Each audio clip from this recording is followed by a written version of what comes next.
Hello everyone, welcome to episode 4 of Just Ask Jameson. Remember to leave your comments on the post. I'll be posting another one soon, probably today. So when you see the post, make sure to comment what questions you want to get asked. The ones that are liked the most and are commented the quickest will be the ones that get answered. And if you didn't get your question answered, please ask it again because there's some awesome questions up there that I really want to get answered. Today's first question. Some members in the group are unable to absorb Aphro-D to the best of their ability because they've really screwed up their bodies over decades. What are the highest return on investment foods they can take to make Aphro-D's nutrients more absorbable so that they can get the amazing benefits that myself, Farhan, and others have gotten from the D? And this is from Doc Farhan Khawaja. All right, there's a lot of things that go into absorption, but also there's a lot of things that go into actually having a body that takes in these nutrients, right? So when it comes to Aphro-D timing, one of the best things to do would be to wait 2 hours before or after eating to let the herbs fully digest into your system. However, if your digestion system is so messed up, then you probably have issues with other things as well. So therefore, something like leaky gut could have a hindrance towards the absorption rate of these nutrients of taking Aphro-D or any other herbs, or taking certain nutrients from food, for example. You won't be able to get the full benefit from your steak or from your vegetables or from whatever nutrient dense foods you're consuming. So to make sure you're on the right level and you're actually eating the right foods, I would recommend to strictly just eat unprocessed foods, drink a lot of water, and make sure that you are getting foods that heal your gut and heal your internal metabolism. Everyone's so different, so different people might have different issues, but if someone has, say, a GI tract issue, for example, and they can't digest certain foods, then a good way to heal that would be to focus on the GI issue first. So once you solve the GI issue, then you should be focused and concerned about everything else you're putting in your body. But in the meantime, these issues are a sign of something that needs to change within your system, and it's your body telling you, hey, this isn't working for me and I need you to fix it right away. So when you see these signs, yes, herbs and supplements and things can help for sure, but they definitely won't have their full potential. And when it comes to actually getting these amazing benefits, I think a big thing would be, for most people, they're probably not having any severe issues, but if you do have severe issues, obviously get that fixed first. I would say a lot of eating. So like I said earlier, that 2-hour window, people snack a lot. So if you're snacking and trying to take Aphro-D, you may have an okay system, but you're snacking so much that your body isn't readily available to absorb those nutrients. Your body is digesting something else, and there's a lot of stuff in your stomach that your body is focusing on absorbing from, and the Aphro-D is just kind of, or whatever other herbs you're taking, are just going to pass through. So make sure that you see if you have issues with snacking. See if that's something that you can slow down, have bigger meals, more timed out meals. It's a good way to be proactive about changing your health. And once you have these things under control, I think powerful herbs and minerals like shilajit and putting mineral salts, like especially sea salt, in your water. Don't over mineralize yourself. No need to go wild and be a mineral freak, because that's usually not the issue, unless of course that is your issue and you're just minerally depleted. But making sure that you have all those things in your system, clear space, everything can get digested, Aphro-D can work, her herbs can work, everything will start going through your body and getting absorbed by your gut the way it should be. Next question.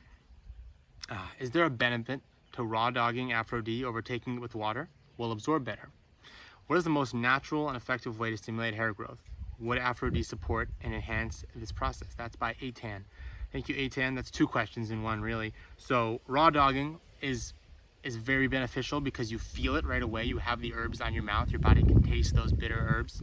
And if you take other herbs, other supplements, you'll notice that your body tastes it and you may get a quicker response to these herbs and these supplements. However, if you wash it down with water or coffee or tea, as long as you're not washing it down with something that's too heavy, like a smoothie, that's going to really get into your gut and hinder the digestion process, that's going to have the same effect as basically just putting it in your mouth and trying to swallow it dry. However, if you want to get that right away effect, then maybe you should just take it in your mouth and follow with something to drink. But if you don't want that effect, you want to mix it with a tea or a coffee, or you just want to get it down there in a capsule form as quickly as possible, you still get the same effects from Aphro-D or most herbs that you're taking, because your body is going to absorb that through the bloodstream, through the gut, And sometimes those actually are more beneficial, because if you have issues digesting things, the capsules or the different methods of putting that into your body is going to help protect it until it is necessary, until the herbs are where it needs to be for proper digestion. And then when it comes to the hair growth, first thing I would say was actually definitely watch Farhan's video, because Farhan has an awesome video on hair growth, and he has a testosterone truth regarding his own hair experience. Me personally, my own experiences with hair haven't been something that have been detrimental.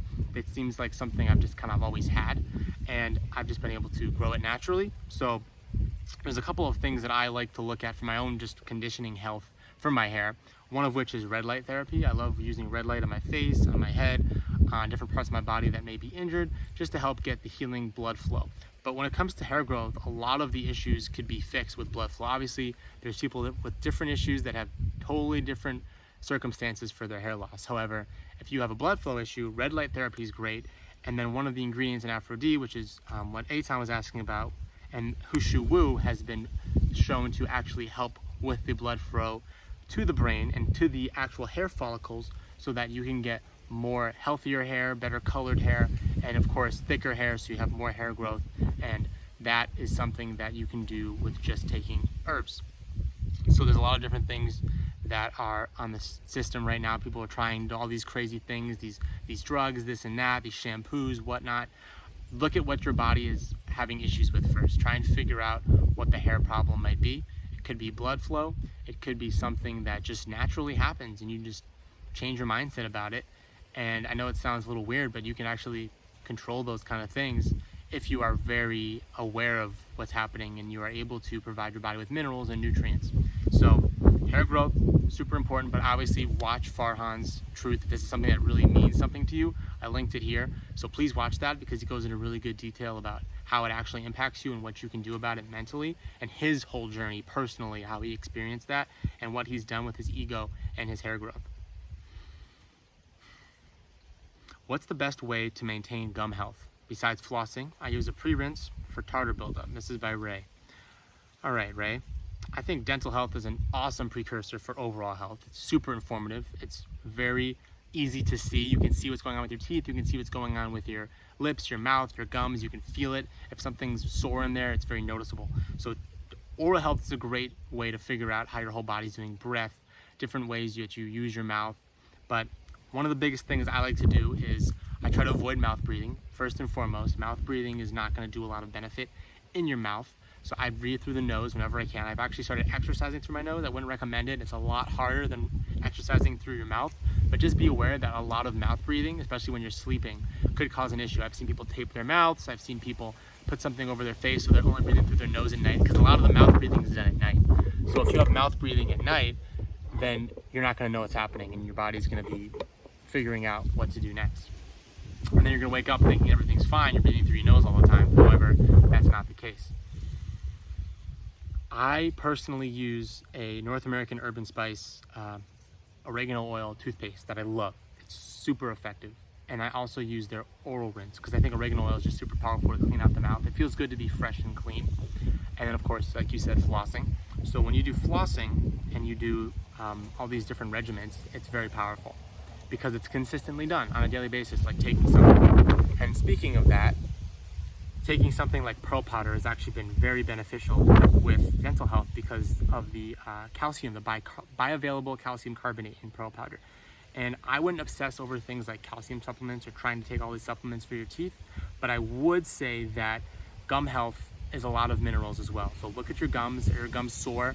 Try and do some rinses. I do hydrogen peroxide rinses, oregano oil rinses. I try to fix it from here first, but if it consists, then definitely get yourself on some minerals, some shilajit, some things your body might be lacking that's trying to tell you.